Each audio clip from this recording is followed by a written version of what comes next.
సంవత్సరాల తరబడి ఎన్ని మందులు వాడినా మీ మోకాల నొప్పులు తగ్గట్లేదా? ప్రాణ పెయిన్ క్లినిక్ లో అత్యాధునిక చికిత్స. నమస్తే, నేను Keshav. Welcome to Suman TV.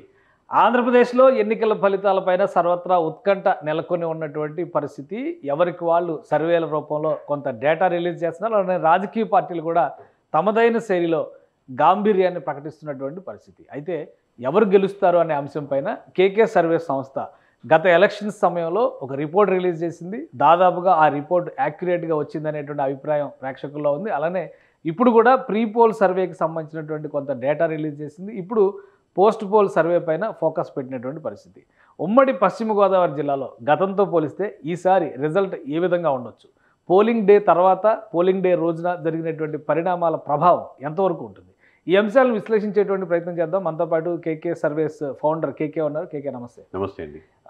పశ్చిమ గోదావరి జిల్లా గురించి చాలా ఎక్స్పెక్టేషన్స్, ఎందుకంటే ఉభయ గోదావరి జిల్లాలో ఇది కూడా ఒక కీ ఫ్యాక్టర్ కాబట్టి ఆ డేటాని చూసే ముందర అసలు ఉమ్మడి పశ్చిమ గోదావరి జిల్లాకి సంబంధించి ప్రయారిటీ ఇవ్వాల్సిన పరిస్థితి ఉందా? ఆ జిల్లాకి సంబంధించినటువంటి రిపోర్ట్స్ విషయంలో మీకు వస్తున్నటువంటి ప్రయారిటీ ఇవ్వకుండా ఉండేటువంటి నియోజకవర్గాల్లో ఎక్కువ ఉన్నటువంటి జిల్లాలు ఉమ్మడి గోదావరి జిల్లాలు సార్. అంటే ఉభయ గోదావరి జిల్లాల్లో ఖచ్చితంగా ఎక్కువ హోప్స్ కూటమి పెట్టుకుంది. అదేవిధంగా ఖచ్చితంగా ఆ హోప్స్ని మనం విచ్ఛిన్నం చేయాలని ఖచ్చితంగా వైఎస్ఆర్సీపీ బలంగా కాన్సన్ట్రేట్ చేసినటువంటి జిల్లాలు కూడా ఉభయ గోదావరి జిల్లాలు.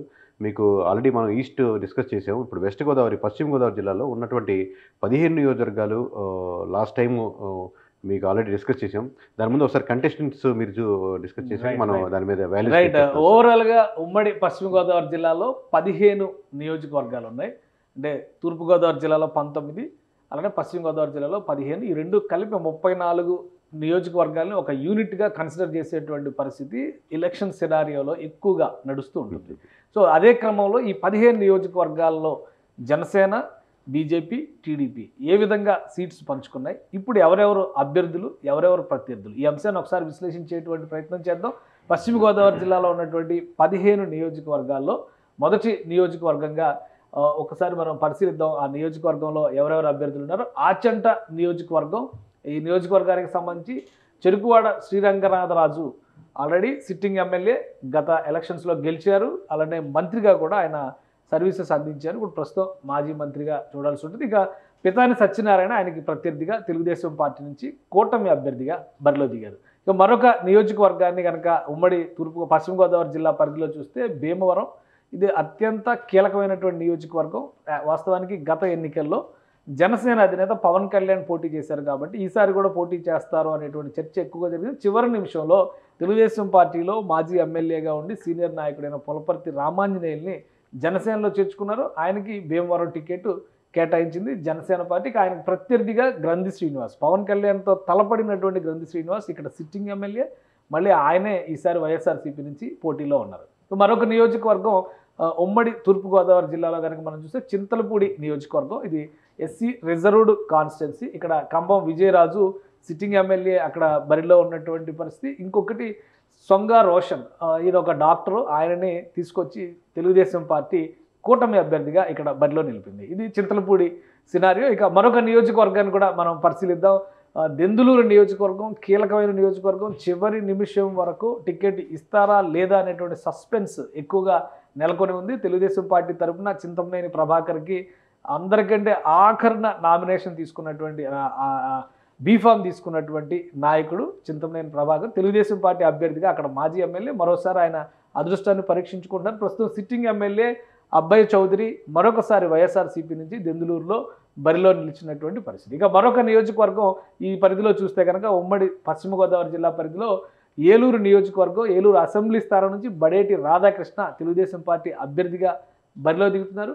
అలానే ఆళ్ల కాళీకృష్ణ శ్రీనివాస్ అంటే ఆళ్ల నాని వైఎస్ఆర్సీపీ నుంచి ఇక్కడ బరిలో దిగుతున్నారు. సో వీళ్ళిద్దరిలో అదృష్టాన్ని ఎవరిని వరిస్తుంది అనేది కూడా ఆసక్తికరంగా ఉంది. మరొక నియోజకవర్గం ఉమ్మడి పశ్చిమ గోదావరి జిల్లా పరిధిలో మనం చూస్తే కనుక గోపాలపురం నియోజకవర్గం, ఇది కూడా ఎస్సీ రిజర్వ్డ్ నియోజకవర్గం. హోంమంత్రి తానేటి వనిత కొవ్వూరు నుంచి నియోజకవర్గం మార్చుకొని గోపాలపురం నుంచి వైఎస్ఆర్సీపీ అభ్యర్థిగా కంటెస్ట్ చేస్తున్నారు. ఇప్పుడు ఆమెకు ప్రత్యర్థిగా మద్దిపాటి వెంకటరాజు ఇక్కడ బరిలో నిలిచినటువంటి పరిస్థితి. సో ఇక్కడ ఈక్వేషన్ ఏ విధంగా ఉంటుందనేది చూడాలి. ఇక మరొక నియోజకవర్గం ఉమ్మడి పశ్చిమ గోదావరి జిల్లా పరిధిలో కనుక మనం చూస్తే ఈ కొవ్వూరు నియోజకవర్గం అక్కడి నుంచి తానేటి వనిత షిఫ్ట్ అయిన నేపథ్యంలో తలారి వెంకట్రావుని బరిలో నిలిపింది వైఎస్ఆర్సీపీ. ఆయనకి ప్రత్యర్థిగా చూస్తే ముప్పిడి వెంకటేశ్వరరావు ఇక్కడ పోటీ చేస్తున్నటువంటి పరిస్థితి. తెలుగుదేశం పార్టీ నుంచి ఉమ్మడి అభ్యర్థిగా కూటమి అభ్యర్థిగా బరిలో నిలిచినటువంటి పరిస్థితి. ఇక మరొక నియోజకవర్గం ఉమ్మడి పశ్చిమ గోదావరి జిల్లా పరిధిలో చూసినప్పుడు నరసాపురం నియోజకవర్గం హార్డ్ కోర్ జనసేన అనేటువంటి అభిప్రాయం ఉంది. అక్కడ ఉన్నటువంటి సామాజిక వర్గాల ఈక్వేషన్స్ పరంగా కూడా కాపు అలానే మత్స్యకార వర్గాలకు సంబంధించినటువంటి ఓటింగ్ ఎక్కువగా ఉంటుందనే నేపథ్యంలో జనసేన పార్టీ మత్స్యకార సామాజిక వర్గం నుంచి బొమ్మిడి నాయకర్ని బరిలోకి నిలిపింది. అలానే ప్రత్యర్థిగా ముదునూరు ప్రసాదరాజు ప్రస్తుతం సిట్టింగ్ ఎమ్మెల్యే వైఎస్ఆర్సీపీ నుంచి ఉన్నారు. ఆయనే మరొకసారి ఇక్కడ పోటీ చేస్తున్నటువంటి పరిస్థితి. ఇక మరొక నియోజకవర్గం ఉమ్మడి పశ్చిమ గోదావరి జిల్లా పరిధిలో చూస్తే కనుక నిడదవోలు నియోజకవర్గం అత్యంత కీలకమైనది. రాజమండ్రి లోక్సభ స్థానం పరిధిలోకి వచ్చేటువంటి నియోజకవర్గం ఇది. కందుల దుర్గేష్ని జనసేన పార్టీ ఇక్కడ అభ్యర్థిగా బరిలో నిలిపింది. వాస్తవానికి రాజమండ్రి రూరల్ టికెట్ ఎక్స్పెక్ట్ చేసినటువంటి దుర్గేష్ అనూహ్యంగా ఇక్కడికి షిఫ్ట్ అవ్వాల్సిన పరిస్థితి వచ్చింది. ప్రస్తుతం గెడ్డం శ్రీనివాస్ నాయుడు, జీవి నాయుడు అంటారు, వైఎస్ఆర్సీపీ నుంచి సిట్టింగ్ ఎమ్మెల్యే, ఆయన బరిలో నిలిచారు. సో ఇది ఓవరాల్గా పశ్చిమ గోదావరి జిల్లాలో ఉన్నటువంటి అభ్యర్థులకి సంబంధించి నియోజకవర్గాలకు సంబంధించినటువంటి డేటా. ఇంకొక నియోజకవర్గం కీలకమైనదే, కాకపోతే సిట్టింగ్ ఎమ్మెల్యే స్థానం ప్రస్తుతానికి అది టీడీపీ స్థానంగా ఉన్నటువంటిది పాలకొల్లు నియోజకవర్గం. నిమ్మల రామానాయుడు ఇక్కడ బరిలో ఉన్నారు.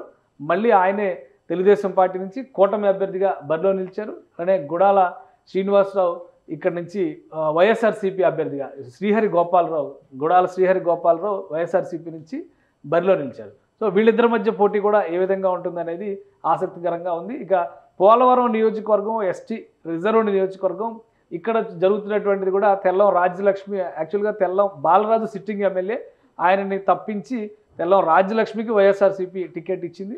సో సిట్టింగ్ ఎమ్మెల్యే ఫ్యామిలీ నుంచే ఈ పోటీ నడుస్తుంది. అయితే చిర్రి బాలరాజు జనసేన కోటాలో ఇక్కడ నుంచి పోటీలో ఉన్నారు. వాస్తవానికి జనసేనకి అక్కడ బలమైనటువంటి ఓటు బ్యాంకు లేదనే అభిప్రాయం ఉన్నప్పటికీ కూడా టీడీపీ నుంచి గట్టి సపోర్ట్ ఉంటుందనేటువంటి చర్చ నడుస్తుంది. సో పశ్చిమ గోదావరి జిల్లాలో ఉన్నటువంటి మరొక కీలకమైన నియోజకవర్గం తాడేపల్లిగూడెం నియోజకవర్గం. తాడేపల్లిగూడెం మంత్రి కొట్టు సత్యనారాయణ రిప్రజెంట్ చేస్తున్నారు ఎమ్మెల్యేగా. గతంలో 2014లో మంత్రి మాణిక్యాలరావు అక్కడి నుంచి రిప్రజెంట్ చేశారు బీజేపీ అభ్యర్థిగా. సో ఈసారి వైసీపీ అభ్యర్థిగా కొట్టు సత్యనారాయణ బరిలో నిలిచినటువంటి నేపథ్యంలో బొలిశెట్టి శ్రీనివాస్ జనసేన పార్టీ అభ్యర్థిగా బరిలో నిలిచారు. బొలిశెట్టి శ్రీనివాస్ గతంలో తాడేపల్లిగూడెం మున్సిపల్ చైర్మన్గా కూడా పనిచేసినటువంటి అనుభవం ఉంది. సో వీళ్ళ మధ్య పోటీ ఏ విధంగా ఉండబోతుంది, ఇది ఓవరాల్గా పశ్చిమ గోదావరి జిల్లాలో ఉన్నటువంటి మొత్తం నియోజకవర్గాల పరిస్థితి. ఇక 15వ నియోజకవర్గానికి సంబంధించి చూస్తే కనుక తణుకు నియోజకవర్గం ఉంది పశ్చిమ గోదావరి జిల్లా పరిధిలో. అర్మిల్లి రాధాకృష్ణ కూటమి అభ్యర్థిగా పోటీలో ఉన్నారు. మంత్రి కారుమూరు నాగేశ్వరరావు ఇక్కడ నుంచి రిప్రజెంట్ చేస్తున్నారు. మళ్ళీ వైఎస్ఆర్సీపీ నుంచి ఆయనే బరిలో దిగారు. వీళ్ళిద్దరి మధ్య పోటీ ఏ విధంగా ఉండబోతుంది. మొత్తం 15 నియోజకవర్గాల్లో ఇంకొక ఆసక్తికరమైనటువంటి నియోజకవర్గం ఉండి నియోజకవర్గం. ఉండి వాస్తవానికి తెలుగుదేశం పార్టీ సిట్టింగ్ స్థానం. అయితే సిట్టింగ్ ఎమ్మెల్యేగా ఉన్నటువంటి మంతెన రామరాజుకి టికెట్ ఇచ్చి మళ్ళీ చివరి నిమిషంలో మార్పు చేయాల్సినటువంటి పరిస్థితి కూటమిలో ఏర్పడింది. రఘురామకృష్ణరాజు అనూహ్యంగా నరసాపురం ఎంపీ క్యాండిడేట్ అనుకున్నటువంటి వ్యక్తి ఉండి ఎమ్మెల్యే అభ్యర్థిగా బరిలో నిలిచినటువంటి పరిస్థితి. సో ఇక్కడ నుంచి పివిఎల్ నరసింహారావు ఆయన వైఎస్ఆర్సీపీ నుంచి బరిలో దిగారు ఉండి నియోజకవర్గం నుంచి చూస్తే కనుక. ఇక ఉంగుటూరు నియోజకవర్గం కూడా జనసేన పార్టీ కోటాలోకి వెళ్ళిపోయినటువంటి సీట్ ఇది. ఉంగుటూరు నుంచి పచ్చమట్ల ధర్మరాజు జనసేన అభ్యర్థిగా బరిలో నిలిచారు. అలానే పుప్పాల శ్రీనివాసరావు సిట్టింగ్ స్థానం అది, ఆయన మళ్ళీ ఇక్కడ అదృష్టాన్ని పరీక్షించుకోబోతున్నారు. సో ఇది ఓవరాల్గా ఉమ్మడి పశ్చిమ గోదావరి జిల్లాలో ఉన్నటువంటి అభ్యర్థుల బలాబలాలు, అలానే ప్రత్యర్థులు ఎవరు అభ్యర్థులు ఎవరు అనేటువంటి అంశంపైన క్లారిటీ వచ్చింది. గత ఎలక్షన్స్తో చూసినప్పుడు మొత్తం 15 స్థానాల్లో కేవలం 2 సీట్లు మాత్రమే తెలుగుదేశం పార్టీ గెలుచుకున్నటువంటి పరిస్థితి. మిగతా 13 చోట్ల వైఎస్ఆర్సీపీ అభ్యర్థులే విజయబావుట ఎగరేశారు. సో కేకే ఇప్పుడు చెప్పండి మొత్తం 15 నియోజకవర్గాల పరిస్థితి. మీరు ఆల్రెడీ చెప్పారు కదా సార్, ఇప్పుడు సేమ్ అదే పరిస్థితులు ఉంటాయి. అంటే నేను చెప్పిందంటే లాస్ట్ టైం ఎలక్షన్ రిజల్ట్కి సంబంధించి 13 వైఎస్ఆర్సీపీ, 2 తెలుగుదేశం పార్టీకి వచ్చినటువంటి seats. So last time result గురించి నేను మాట్లాడినటువంటి లెక్క చూస్తే మీరు మొత్తం కలిపి 15 నియోజకవర్గాల్లో 2 తెలుగుదేశం పార్టీకి వెళ్ళింది. అంటే విపక్షానికి 2 సీట్లు మాత్రమే వెళ్ళి, టీడీపీ 2 మాత్రమే గెలుచుకుంది, వైఎస్ఆర్సీపీ 13 గెలుచుకున్నటువంటి.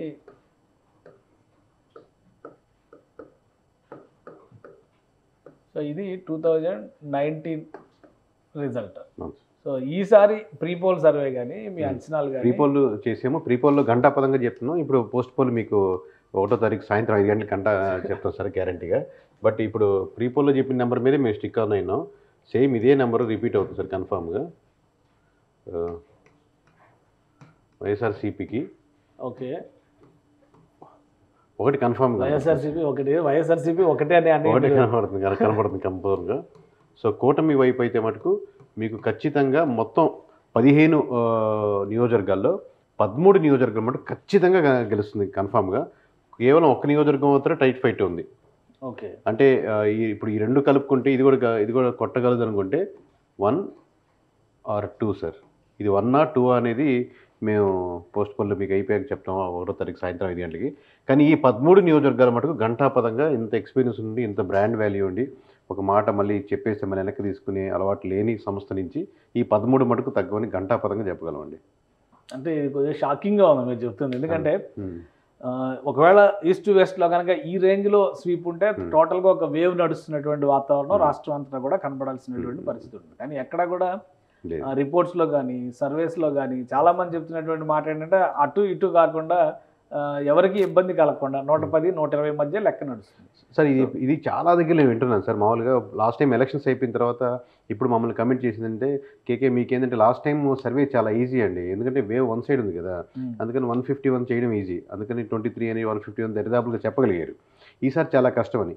మీరు ఎగ్జామినేషన్ పేపర్ కరెక్ట్ చేస్తున్నారు అనుకోండి సార్, మీరు యాజ్ ఎ టీచర్గా ఎక్స్పీరియన్స్గా ఉండి కరెక్ట్ చేస్తుంటే 90 మార్కులు వచ్చిన స్టూడెంట్కి 35 మార్కుల స్టూడెంట్కి కరెక్ట్ చేసే విధానంలో తేడా ఉండదు. చివరికి రిజల్ట్ ఎంత వస్తుందని నెంబర్ మీద తేడా ఉంటుంది. సో మేము వెళ్ళే ప్రాసెస్లో గ్రామ పరంగా తీసుకోకుండా ఎమోషనల్ని మనం అర్థమెటిక్గా కన్వర్ట్ చేసుకుంటున్నా, డేటా సైన్స్ నెంబర్స్ ఇన్వాల్వ్ చేస్తున్నా, ఈ అల్గరిథం మొత్తం ఇన్వాల్వ్ చేస్తున్నా, ఈ ప్రాసెస్లో ఏమీ తేడా ఉండదు. ఇట్టైనా అప్పుడు 2019 అయినా 2020 ఇప్పుడు 2024 చేస్తున్నా సరే అవుట్పుట్ వచ్చే నెంబర్లో తేడా ఉంటుంది. ఖచ్చితంగా మేము ఇప్పటికీ మీ మాటని ఏకీపించేది ఏంటంటే ఎటువంటి వేవ్ ఎవరికీ లేదు. యాంటీ వేవ్గా ఒక 10% అటు మారినప్పుడు చాలా ఓట్ బ్యాంకింగ్ కన్వర్ట్ అవుతాయి. రాష్ట్ర వ్యాప్తంగా చంద్రబాబుని గెలిపించాలని, రాష్ట్ర వ్యాప్తంగా జగన్మోహన్ రెడ్డి గారిని గెలిపించాలన్న వేవ్ అయితే లేదు ఎవరికి. వద్దు అనుకున్న 10% మారినప్పుడు అది కూడా ఉభయ గోదావరి జిల్లాలో మారితే ఖచ్చితంగా ఎక్కువ ప్రభావం ఇక్కడే ఉంటుంది. కాబట్టి మోర్ దాన్ 60% ఓటర్స్ కూటమి వైపు గోదావరి జిల్లాలో కనపడుతున్నారు. మరి అంత వేవ్ 60% కనపడ్డప్పుడు ఇదే మీకు రిజల్ట్స్ కనపడతాయి. అంటే గోదావరి ఓటరు ఓవరాల్గా మిగతా రాష్ట్రంలో ఉన్న మిగతా ఓటర్ అభిప్రాయాన్ని కూడా ఇన్ఫ్లుయెన్స్ చేస్తుంది అనేటువంటి అభిప్రాయం. కరెక్ట్. సో ఇంకొక లెక్క ప్రకారం కనుక మనం ఒకసారి చూస్తే ఇక్కడ మీరు ఇచ్చినటువంటి అంశాల పరంగానే లాస్ట్ టైం ఎలక్షన్స్లో కేవలం పాలకొల్లు, రామానాయుడు, అలానే ఉండి, రామరాజు ఈ 2 సీట్లు మాత్రమే టీడీపీ గెలిచినటువంటి సీట్లు. మిగతా సీట్లు అన్నింటిలో కూడా మీరు చూస్తే ఇప్పుడు తానేటి వనిత చాలా senior leader plus home minister ఆ స్టేచర్లో ఉన్నటువంటి నాయకురాలు. శ్రీరంగనాథరాజు ఆయన కూడా చాలా సీనియర్ మోస్ట్. అలానే కారుమూరి శ్రీనివాసులు, ఈ ప్రసాదరాజు, గ్రంథి శ్రీనివాసు వీళ్ళు కూడా ఎక్స్పీరియన్స్ లీడర్స్. అంటే ఓడించినటువంటి వ్యక్తి, జైంట్ కిల్లర్. ఇంతమంది అతిరథ మహారథులు ఉన్నారు అనేది వైఎస్ఆర్సీపీ ఆర్గ్యుమెంట్ ఒకటి.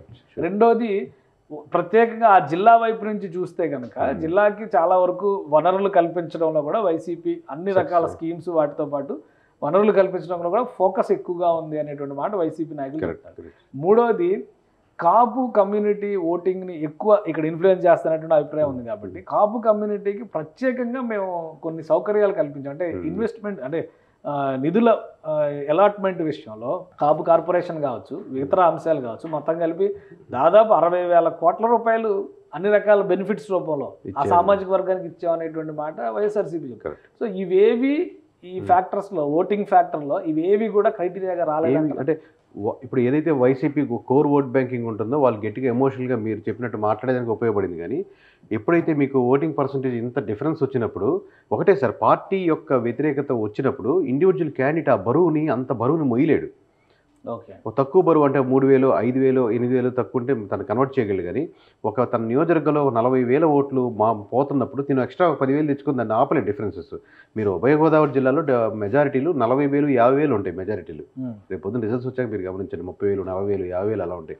మీరు ఊహించిన వాళ్ళకి కూడా 40,000 సైడ్ ఓటింగ్ జరిగిందంట. ఇటు సైడ్ ఉభయ గోదావరి జిల్లాల వరకు చెప్తున్నారు.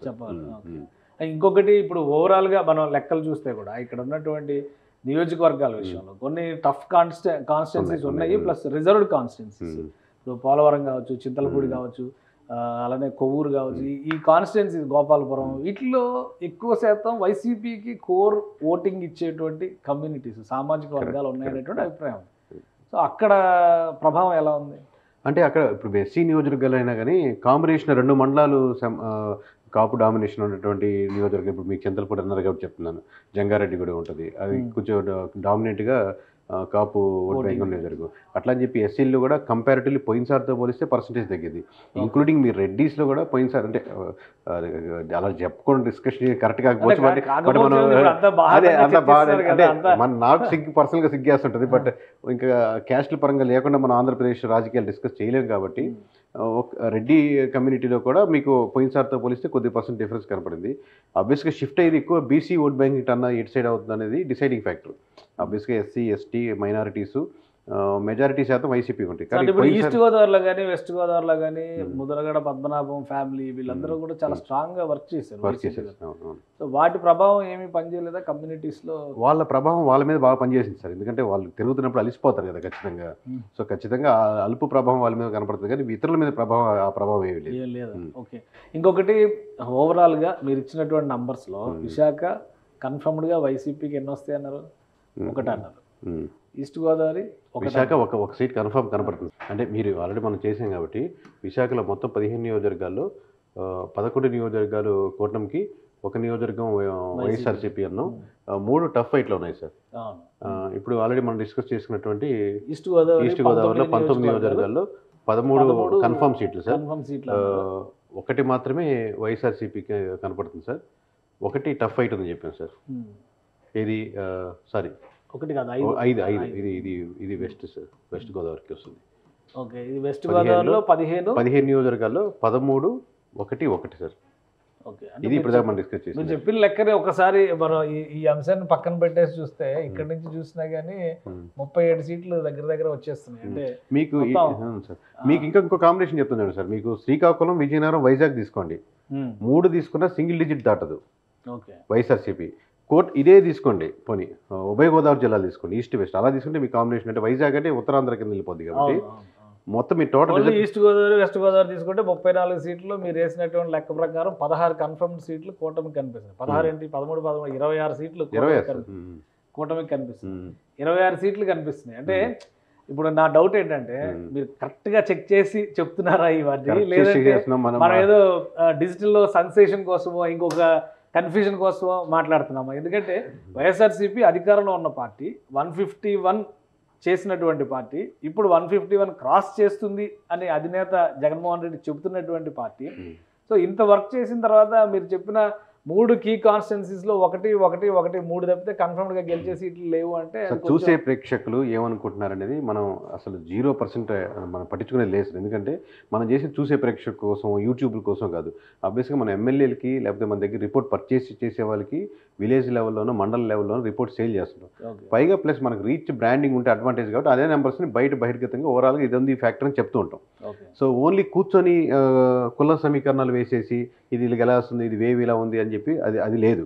ఇంకోటి ఈ పార్టీ గెలిస్తే మనకు అడ్వాంటేజ్, ఈ పార్టీ ఓడిపోవాలనే భావన కానీ లోపల ఒక ఫీలింగ్ కానీ ఏమీ 1% కూడా లేవు. వైఎస్ఆర్ కామెంట్స్ చేస్తూ ఉంటారు, మీరు అటు వెళ్ళారు ఇటు వెళ్ళారు, అక్కడ అమ్ముడిపోయారు ఇక్కడ అమ్ముడిపోయారు, అది ప్రతిసారి ఉంటుంది సార్. ఇప్పుడు మన పని మనం చేసుకుంటూ పోతే మనకు స్టేడియంలో మనం అద్భుతంగా ఆడుతున్నప్పుడు ఆడియన్స్ ఒకవైపు ఎక్కువ ఉన్నప్పుడు అరుస్తుంటారు చూడండి. మన పని మనం కాన్సన్ట్రేట్ చేయకుండా అటువైపు డిస్టర్బెన్స్ లేకుండా మన పని మనం చేసుకోవాలి. సో అప్పుడు వైఎస్ఆర్సీపీకి 151 వస్తాయని కాన్ఫిడెంట్ చెప్పినప్పుడు కూడా టీడీపీకి వైఎస్ఆర్సీపీకి అమ్ముడుపోయామని టీడీపీ నుంచి ఫుల్ పెట్టినారు. ఇప్పుడు నెంబర్స్ ఎక్కువ ఇటు చెప్తున్నాం కాబట్టి మీరు ఆయన పేరు లోకేష్ కొనేశారు, లేదా చంద్రబాబు కొనేశారు, లేదా పవన్ కళ్యాణ్కి అమ్ముడుపోయారు, ఎట్లా ఏదంటారు. సో అది 10%, 90% మీరు అబ్జర్వ్ చేయండి కమెంట్స్ కానీ మన వీడియోస్కి ఏదైనా కానీ అసలు ఒక ఆర్మీలాగా పనిచేస్తుంటారు కేకే అని ఒక మాట అంటే, వాళ్ళే రిప్లై చేస్తూ ఉంటారు ఓవరాల్గా.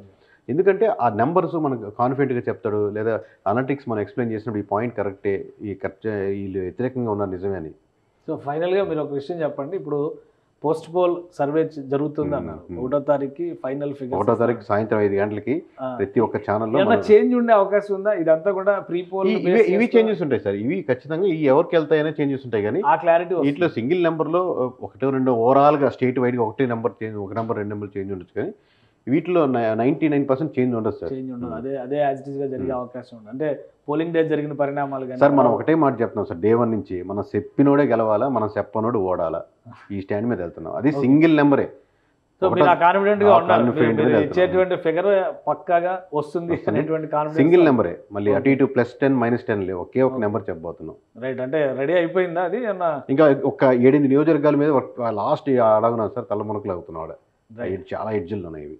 రైట్, థ్యాంక్ యూ కేకే, మీ అభిప్రాయాలు తెలియజేస్తుంది. ఇది కేకే సర్వేస్ చెప్తున్నటువంటి మాట, పక్కాగా యాక్యురేట్ డీటెయిల్స్తో ఎక్కడ ఎవరు ఏ కాన్స్టిట్యున్సీలో గెలవబోతున్నారు అనేటువంటి డేటా ఆధారంగానే ఈ లెక్కలు చెప్తున్నాం అనేటువంటి మాట చెప్తున్నారు. అలానే గతంలో వచ్చినటువంటి రిజల్ట్ ఆధారంగా చూస్తే తమ ట్రాక్ రికార్డు దెబ్బతినకుండా కాపాడుకునే బాధ్యత మా పైన ఉంది. కాబట్టి కామెంట్స్ గురించి కానీ రకరకాలుగా ట్రోల్ చేస్తున్న వాళ్ళ గురించి కానీ పట్టించుకోవాల్సిన అవసరం లేదు. కానీ ఇప్పుడు ఉన్నటువంటి పరిస్థితిలో పక్కా డీటెయిల్స్, అటు విశాఖపట్నం, ఇటు ఈస్ట్ వెస్ట్ గోదావరిలో పక్కాగా వైఎస్ఆర్సీపీ గెలవడానికి అవకాశం ఉన్నది. ఒక్కొక్క స్థానం మాత్రమే అని చెప్తున్నారు. మిగతా టఫ్ ఫైట్లో ఉన్న సీట్స్ ఎన్ని టర్న్ అవుతాయి అనేది కూడా 1వ తేదీన ఇవ్వబోయేటువంటి డేటాలో క్లియర్ పిక్చర్ ఇస్తానని కేకే చెప్తున్నారు.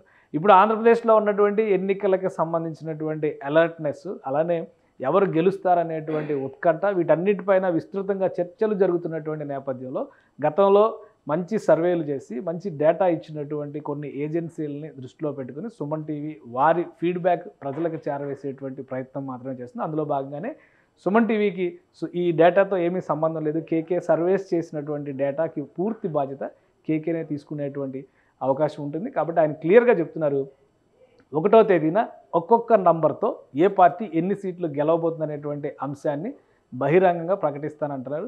సో ఆ రోజు కోసం వెయిట్ చేద్దాం. ఈ ఎన్నికల ఫలితాలు అనేవి రాజకీయంగా జరిగేటువంటి లేదా అడ్మినిస్ట్రేషన్ పరంగా జరిగేటువంటి ఒక ప్రాసెస్లో భాగంగా వచ్చేటువంటి ప్రక్రియ మాత్రమే. ఇది ఎవరిని కించపరచడానికి కాదు, ఎవరిని ఉద్దేశించి వారికి అనుకూలంగా చేసేటువంటి ప్రయత్నాల్లో భాగంగానే జరుగుతున్నటువంటి కార్యక్రమాలు కావు. ఇది జిల్లాల వారీగా ఇస్తున్నటువంటి నివేదికలు, మిగిలిన జిల్లాల నివేదికలను కూడా సుమన్ టీవీ అందిస్తుంది. ఇది special discussion. Keep watching. Suman టీవీలో మీ పర్సనల్ అండ్ బిజినెస్ ప్రమోషన్స్ కోసం కింది నెంబర్కి కాంటాక్ట్ చేయండి.